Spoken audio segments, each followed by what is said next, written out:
Hello, this is Aaron, and welcome back to the podcast. For those of you watching on video who may be saying to yourself, Aaron, you have this look like you just got caught out in a thunderstorm. That actually is what happened. I actually was outside and got caught in a thunderstorm. So fortunately, not having any hair, my hair didn't get messed up. Mostly the top of my t-shirt is dry, but I am pretty soaked right now. But I'm not letting that stop me from doing this podcast. It's great to be back from vacation. We spent a week up in northern Michigan near Traverse City. Originally, this was going to be a vacation with my wife's entire family. Her parents weren't able to make it, so it was just us and her brother and sister-in-law. But we had a great time up there. So thanks for indulging me in a week off. Although I will say I never really fully am off the clock. For whatever reason, I can't shut my brain off. So when I'm on kind of vacation trip or just leisure time, ideas are always coming into my head. I'm always seeing things that trigger me thinking to myself, wow, this will make a great article. This will make a great podcast. And conversely, when I'm working, I'm actually kind of enjoying what I'm doing. So it's a little weird there. So I actually did come up with a number of things that I might write about based on observations that were up there. I'm definitely going to be doing one of my member Zoom events to talk about what I saw up there, because it's very fascinating and has a lot of things there. Speaking of Zoom events, thanks to those of you who took advantage of my special limited time offer in order to join the member program. Thank you very much. Really appreciate that. And again, you're going to get access to the private chat group and Slack, and then also to our member Zoom event. So you'll get to hear a little bit behind the scenes, some observations about the vacation. But again, thank you all. Today I just want to talk about something. I was actually tweeting about this, so people who follow me on Twitter saw a little bit of a preview of this. I notice so many people today who are sort of critics of the system using language that is not particularly authentic to the American tradition. So I want to dive into that a little bit. I think you can divide the discourse today into two main buckets: compliant language and defiant language. And, by the way, I love the Benham brothers, who I had on an interview. If you want to go back and listen, these guys have a gift of coming up with great rhyming or alliterative names for frameworks. I've struggled to do that. I'd like to do it more because it's more catchy. It's, compliant or defiant. I need to come up with things like that just kind of roll off the tongue. But anyhow, compliant language, we all know it. It's people who are saying the latest buzzwords, the current things, as they say. You're talking about diversity, equity, and inclusion. You're talking about being an anti-racist. You're talking about being inclusive of, this, that, or the other group.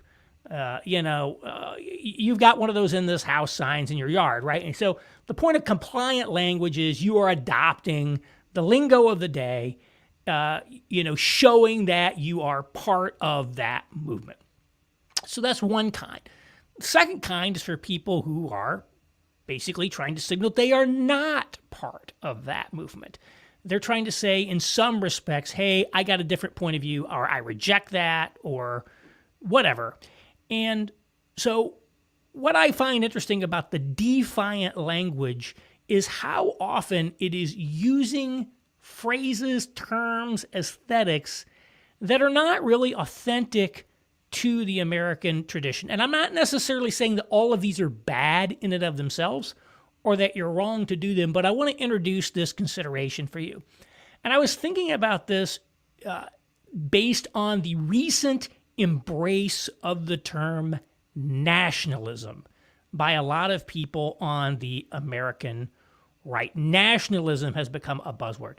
You hear about Christian nationalism, for example. Oh, Christian nationalism is terrible. So a lot of people, in response to that, say, hey, Christian nationalism is actually okay if properly understood. And in fact, actually at American Reformer, which if you don't look at American Reformer, you really should. Phenomenal stuff there. AmericanReformer.org.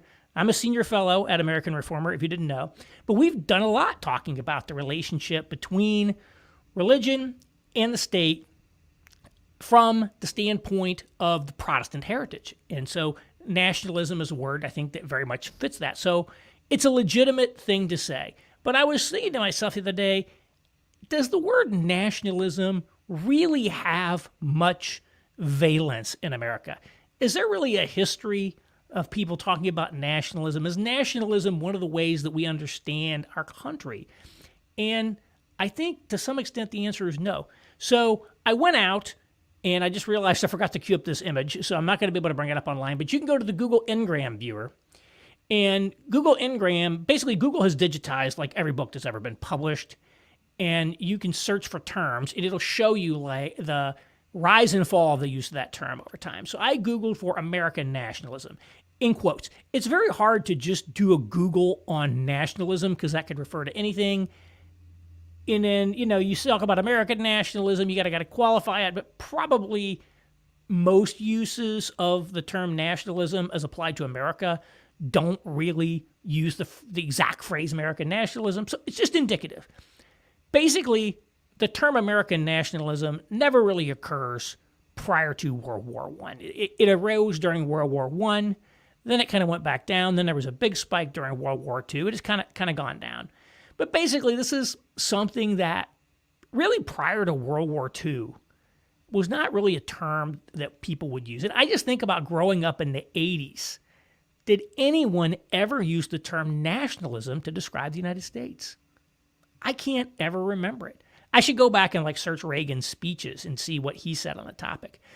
Interestingly, right around 82, 83 is the absolute low point in the modern era of the use of the word nationalism. So maybe I'm just triggered by that. But it's odd. It's just not, if we ask, what do we think of America? What are some of the phrases and words and terms that we would use? We probably wouldn't pick nationalism as one of them. I think of nationalism as a 19th century European phenomenon, right? This is, and also, it's just not something I really think of here. Now, I also said, well, what's a better term for America? Well, I don't know. What about patriotism? So I did do a search on American patriotism. Again, patriotism is a word, you can't really do it. American patriotism really took off in the Civil War and was very dominant up through essentially World War II. And then in World War II, sort of it reversed with nationalism. And this is actually what you see in the mid-century era, is the historic language, symbols, and self-conception of America was replaced with a new conception and a new set of language that candidly was designed to center the experience of the Ellis Islanders as the core of America. So we were no longer a settler nation. The frontier ceased to be a concept people talk about, and instead we became the nation of immigrants. Right? In other words, it centers the Ellis Island experience in America. Really, you can say ultimately, I think maybe originally as an inclusive method, but also it was more about than just including them in. It was also about essentially centering their experience. And I say this as a guy who's looked up his relatives who came across on Ellis Island. I have virtually no English background myself. I'm sure I have some. Almost everybody has some in America. I'm predominantly German and Italian. But I think we just have to be honest that there was a rewriting of some of the language of America in the mid-century era. But even so, even then, I don't really think nationalism. You could say nation of immigrants is something I think does have a lot of historical use and coinage. I remember people talking about that when I was a kid. But you start getting things like nationalism, and I don't see it. And so I think nationalism is something that doesn't resonate with the average Joe on the street. We start thinking about what does the average kind of American think about. Nationalism is not one of those topics. And so I think about this and many other things. Catholic integralism. I have critiqued Catholic integralism, as you know. I don't think it's an appropriate approach to the United States. One, I'm not even Catholic. But one of the things about Catholic integralism is that it is completely foreign to the American political and cultural traditions. This was a Protestant country, not a Catholic country. Even most of the Catholics in America have become culturally Protestantized in a lot of ways. The Catholic culture of America today is very different than the Catholic culture in a lot of other countries. And this idea of like this integralistic merger of the state, it just is totally alien. You see it also in this dissident right. They have really adopted continental philosophies, you might like to say. A lot of them, frankly, use a lot of Nazi imagery or a lot of sort of militaristic Germanic imagery. I'm like, who in their right mind thinks this is going to sell in America? These are the people that we went to war with in World War II. And by the way, we beat.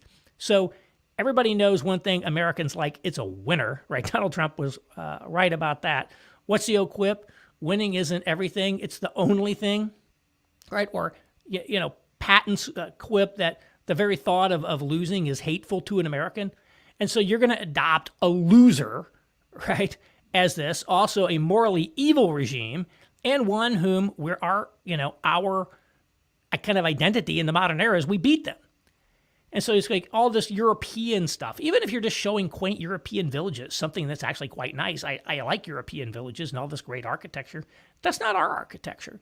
Yes, Americans have some European history, but you're trying to basically use European, continental European ways of thought, imagery, symbols, aesthetics to politically engage or culturally engage in the United States. It's like the average person is going to see this and puke, and rightfully so, if you ask me. And I think the same thing is true with paganism. Now, there is sort of a rise of this sort of neo-paganism in certain cultures. It seems to be big in the military. They've now allow you to put apparently the hammer of Thor on a military tombstone to indicate your religion. Nevertheless, kind of Norse paganism is really not an American thing. And so I just think that's, kind of odd. And this is where, the much maligned conservatism Inc.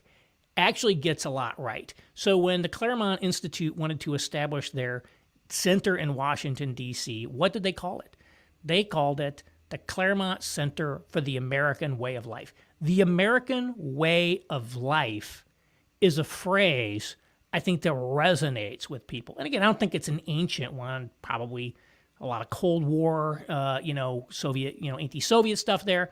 But nevertheless, this is a phrase I think people relate to, the American way of life. This idea that we are a distinctive people who live a distinctive way. This is something that I think really resonates with people. And so I'm not telling you that you have to select your language based off some limited repertoire of what has come before. I'm not saying you can't use the term nationalism. You may very well choose to do that. But one consideration that I would just say we should have as we talk about our ideas, particularly if you are in the defiant versus the compliant mode, is to say, is this language, are these aesthetics, are the terms that we are using, are these authentically part of the American cultural and political tradition? Are we drawing on an American repertoire of imagery, associations, culture, terms? Or are we introducing kind of neologisms, new thought, foreign ideas? And something I think is always going to resonate more if it's phrased in sort of the language of America, particularly with the average person, who, by the way, the average person in America does not have a college degree. The average kind of online discussion space is among almost entirely people who do have degrees. And I think one of the things that Trump did well was found language that appealed to the average kind of non-college degree America. Make America great again, sort of like this morning again in America that Reagan had, found a way to speak that people bought into. It resonates with people. They get excited about it. Whereas a lot of this kind of online discourse, is niche at a level. And so all of us who are probably listening to this are capable of reading books by some foreign author or some, continental philosophy and say, oh, here's some nuggets that are good out of, Schopenhauer, pick somebody like that. Here's from Tocqueville's Old Regime and the Revolution, which is a book I really like.